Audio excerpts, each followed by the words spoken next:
Desculpa. Eu não tenho apresentação, eu vim como pessoa física, como um cidadão, atendendo a pedido do Jorge. Eu estive aqui em 2012, eu trabalhei muitos anos na aviação, lidando com querosene de aviação em companhia aérea, então eu conhecia razoavelmente a formação de preço, inclusive o que vai além da Petrobras, que é depois a parte de distribuição. E em relação à apresentação do Flávio, é incontestável, tudo que está escrito ali é correto, é lógico, a questão... Talvez quando eu estive em 2012 eu percebi que havia um questionamento muito grande em relação à aviação executiva, e aí o preço do querosene na saída da Petrobras deveria ser o mesmo se vai para uma companhia aérea regular ou para a aviação executiva. E deve ser o mesmo, porque é o distribuidor que retira o produto da Petrobras e depois a precificação do distribuidor para uma companhia aérea para aviação executiva, ela é naturalmente diferente. Então, acho que talvez naquela época eu percebi que tinha um foco muito grande na diferença de preço da aviação executiva ou na volatilidade do preço. Eu não sei se a correção mensal ou periódica era tão transparente para a aviação executiva como as companhias aéreas forçavam que fosse com seus distribuidores. Então, acho que meu ponto aqui não é para contestar exatamente como eu disse, o que está apresentado ali, o gráfico de variação de 2011 para cá é real. A gente vê que só tem um descolamento do preço da Petrobras na paridade para o preço do mercado internacional pela defasagem mensal da formação do preço, para a formação do preço em relação ao que se vem coletando durante o mês, e ele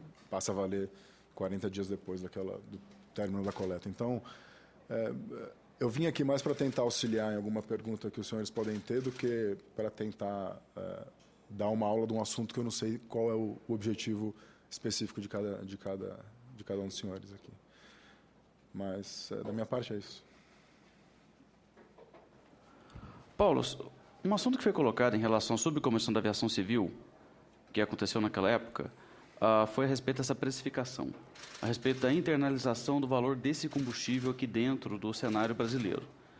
E parece, então, que foi discutido muito na época, por exemplo, a questão de que boa parte do combustível de aviação ele era fabricado no Brasil, mas ele recebia um tratamento de uma internalização como se importado ele fosse. Essa é a paridade de importação que o Flávio comentou. Certo. Então, isso atinge todo o combustível? Sim. Tá. E esse preço, ele sai com que preço lá dos Estados Unidos? Ele sai com o preço da refinaria ou do preço final ao consumidor? O preço da refinaria para um consumidor, né? O preço da refinaria ao consumidor.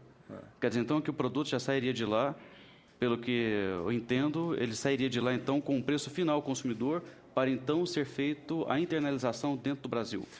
Pela minha experiência, a Petrobras se baseava numa precificação do Golfo do México nos Estados Unidos. Nos Estados Unidos, existem basicamente 3 agências ou mais conhecidas ou mais importantes. Uma delas,